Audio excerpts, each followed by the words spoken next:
I'm going to talk to you about some stuff that's in this book of mine that I hope will resonate with other things that you've already heard, and I'll try to make some connections myself in case you missed them. But I want to start with what I call the official dogma. The official dogma of what? The official dogma of all Western industrial societies. And the official dogma runs like this. If we are interested in maximizing the welfare of our citizens, the way to do that is to maximize individual freedom. The reason for this is both that freedom is in and of itself good, valuable, worthwhile, essential to being human, and because if people have freedom, then each of us can act on our own to do the things that will maximize our welfare, and no one has to decide on our behalf. The way to maximize freedom is to maximize choice. The more choice people have, the more freedom they have, and the more freedom they have, the more welfare they have. This, I think, is so deeply embedded in the water supply that it wouldn't occur to anyone to question it. And it's also deeply embedded in our lives. I'll give you some examples of what modern progress has made possible for us. This is my supermarket, not such a big one.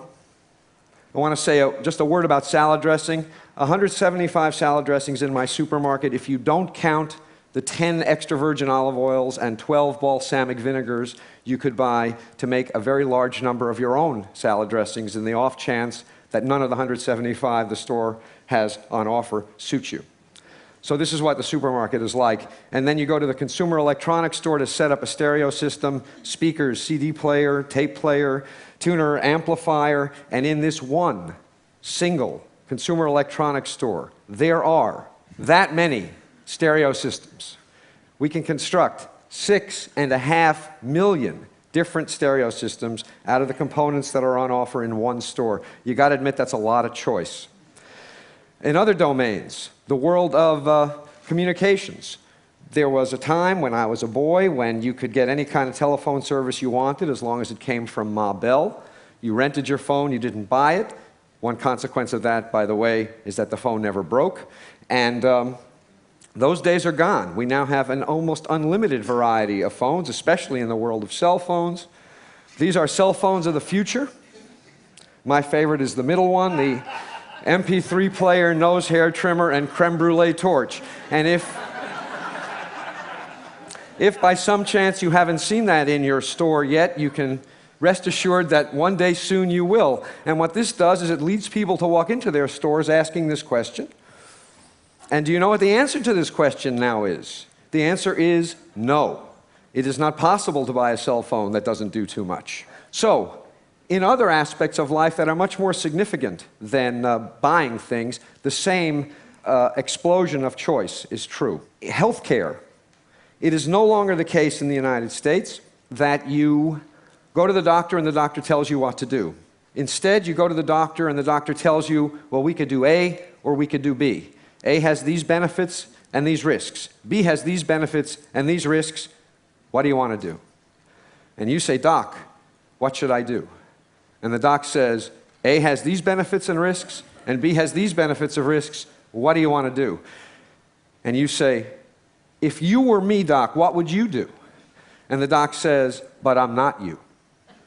And the result is, we call it patient autonomy, which makes it sound like a good thing, but what it really is a shifting of the burden and the responsibility for decision-making from somebody who knows something, namely the doctor, to somebody who knows nothing and is almost certainly sick and thus not in the best shape to be making decisions, namely the patient. There's enormous marketing of prescription drugs to people like you and me, which if you think about it makes no sense at all since we can't buy them. Why do they market to us if we can't buy them? The answer is that they expect us to call our doctors the next morning and ask for our prescriptions to be changed. Something as dramatic as our identity is now become a matter of choice, as this slide is meant to indicate. We don't inherit an identity, we get to invent it, and we get to reinvent ourselves as often as we like. And that means that every day when you wake up in the morning, you have to decide what kind of person you want to be. With respect to marriage and family, there was a time when the default assumption that almost everyone had is that you got married as soon as you could, and then you started having kids as soon as you could. The only real choice was who, not when, and not what you did after. Nowadays, everything is very much up for grabs. I teach wonderfully intelligent students, and I assign 20% less work than I used to, and it's not because they're less smart, and it's not because they're less diligent, it's because they are preoccupied, asking themselves, should I get married or not? Should I get married now? Should I get married later? Should I have kids first or a career first? All of these are consuming questions, and they're going to answer these questions whether or not it means not doing all the work I assign and not getting a good grade in my courses. And indeed they should. These are important questions to answer. Work. We are blessed, as Carl was pointing out, with the technology that enables us to work every minute of every day from any place on the planet, except the Randolph Hotel.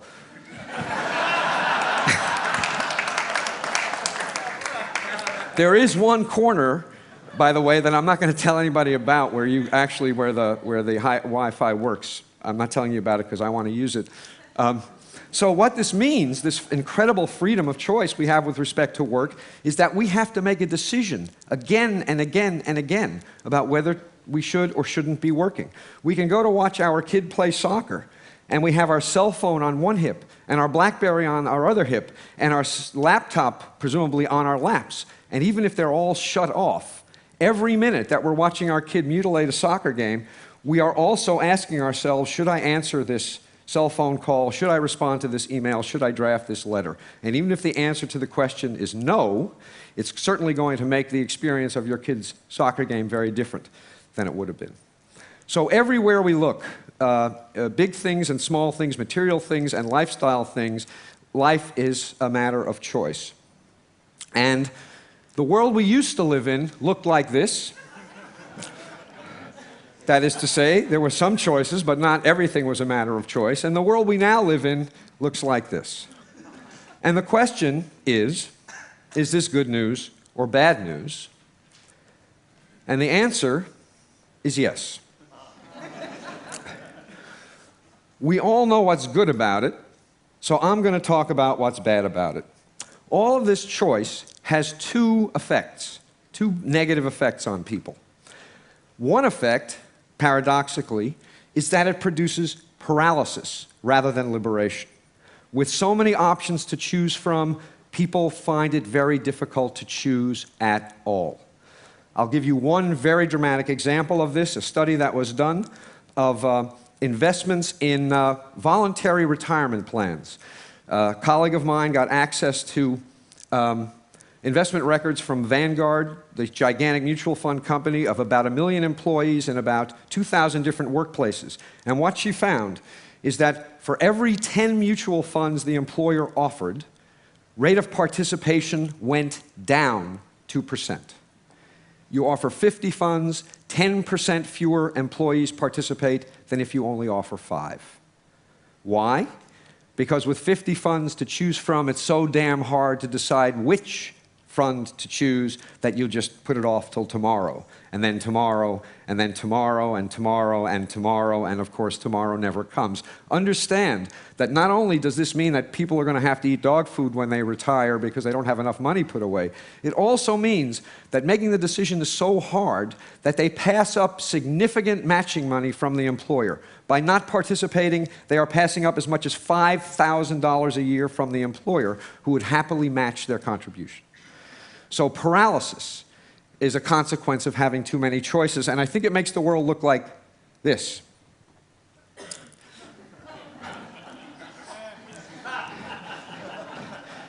You really want to get the decision right if it's for all eternity, right? You don't want to pick the wrong mutual fund or even the wrong salad dressing. So that's one effect. The second effect is that even if we manage to overcome the paralysis and make a choice, we end up less satisfied with the result of the choice than we would be if we had fewer options to choose from.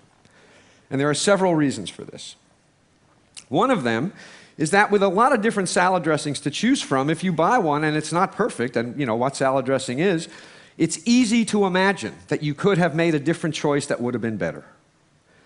And what happens is this imagined alternative induces you to regret the decision you made, and this regret subtracts from the satisfaction you get out of the decision you made, even if it was a good decision.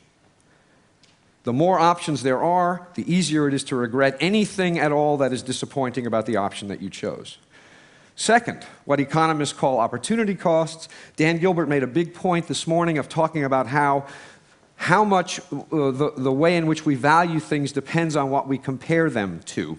Well, when there are lots of alternatives to consider, it is easy to imagine the attractive features of alternatives that you reject that make you less satisfied with the alternative that you've chosen. Here's an example. For those of you who aren't New Yorkers, I apologize. But here's what you're supposed to be thinking. Here's this couple on the Hamptons.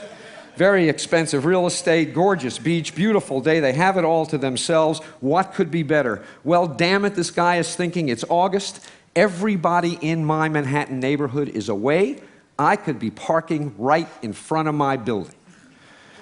And he spends 2 weeks nagged by the idea that he is missing the opportunity day after day to have a great parking space. Opportunity costs subtract from the satisfaction we get out of what we choose, even when what we choose is terrific. And the more options there are to consider, the more attractive features of these options are going to be reflected by us as opportunity costs. Here's another example. Now this cartoon makes a lot of points. It makes points about living in the moment as well, and probably about doing things slowly. But one point it makes is that whenever you're choosing one thing, you're choosing not to do other things, and those other things may have lots of attractive features, and it's going to make what you're doing less attractive. Third, escalation of expectations. This hit me when I went to replace my jeans. I wear jeans almost all the time. And there was a time when jeans came in one flavor, and you bought them, and they fit like crap, and they were incredibly uncomfortable, and if you wore them long enough and washed them enough times, they started to feel okay.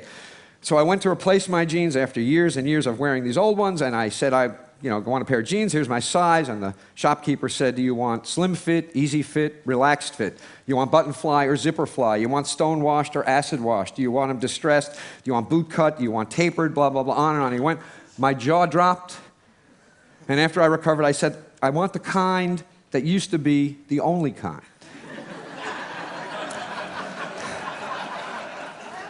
He had no idea what that was.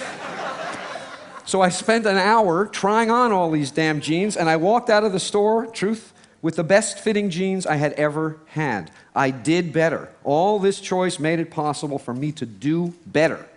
But I felt worse. Why? I wrote a whole book to try to explain this to myself. The reason is,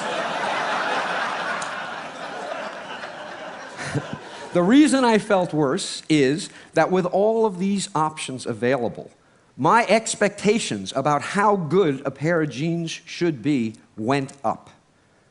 I had I had no particular expectations when they only came in one flavor. When they came in 100 flavors, damn it, one of them should have been perfect. And what I got was good, but it wasn't perfect.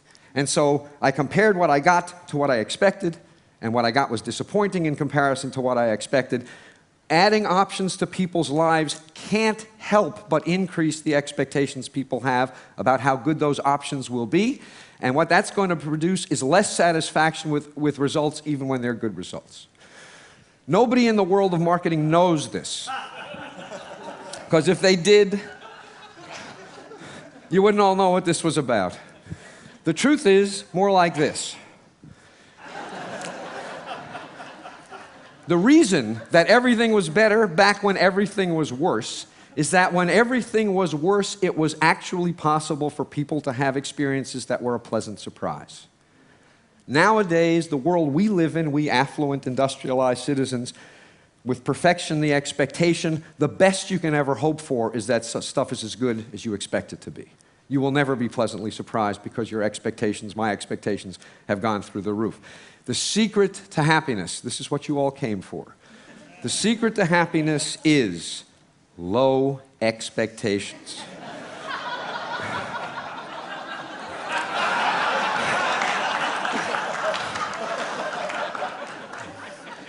I want to say just a little autobiographical moment that I actually am married to a wife, and she's really quite wonderful. I couldn't have done better. I didn't settle. But settling isn't always such a bad thing. Finally, one consequence of buying a bad-fitting pair of jeans when there is only one kind to buy is that when you are dissatisfied and you ask why, who's responsible? The answer is clear. The world is responsible. What could you do? When there are hundreds of different styles of jeans available and you buy one that is disappointing and you ask why, who's responsible, it is equally clear that the answer to the question is you. You could have done better. With 100 different kinds of jeans on display, there is no excuse for failure. And so when people make decisions, and even though the results of the decisions are good, they feel disappointed about them, they blame themselves. Clinical depression has exploded in the industrial world in the last generation. I believe a significant, not the only, but a significant contributor to this explosion of depression and also suicide is that people have experiences that are disappointing because their standards are so high, and then when they have to explain these experiences to themselves, they think they're at fault. And so the net result is that we do better in general, objectively, and we feel worse. So, let me remind you, this is the official dogma, the one that we all take to be true, and it's all false. It is not true. There's no question that some choice is better than none, but it doesn't follow from that more choice is better than some choice. There's some magical amount, I don't know what it is. I'm pretty confident that we have long since passed the point where options improve our welfare. Now, as a policy matter, I'm almost done. As a policy matter, the thing to think about is this. What enables all of this choice in industrial societies is material affluence. There are lots of places in the world, and we have heard about several of them, where their problem is not that they have too much choice, their problem is that they have too little. So the stuff I'm talking about is the peculiar problem of modern, affluent Western societies. And what is so frustrating and infuriating is this. Steve Levitt talked to you yesterday about how these expensive and difficult to install child seats don't help. It's a waste of money. What I'm telling you is that these expensive, complicated choices, it's not simply that they don't help. They actually hurt. They actually make us worse off. If some of what enables people in our societies to make all of the choices we make were shifted to societies in which people have too few options, not only would those people's lives be improved, but ours would be improved also. This is what economists call a Pareto improving move. Income redistribution will make everyone better off, not just poor people, because of how all this excess choice plagues us. So, to conclude, you're supposed to read this cartoon and, being a sophisticated person, say, what does this fish know? You know, nothing is possible in this fishbowl. Impoverished imagination, a myopic view of the world, and that's the way I read it at first. The more I thought about it, however, the more I came to the view that this fish knows something. Because the truth of the matter is that if you shatter the fishbowl so that everything is possible, you don't have freedom, you have paralysis. If you shatter this fishbowl so that everything is possible, you decrease satisfaction. You increase paralysis and you decrease satisfaction. Everybody needs a fishbowl. This one is almost certainly too limited, perhaps even for the fish, certainly for us. But the absence of some metaphorical fishbowl is a recipe for misery and, I suspect, disaster. Thank you very much.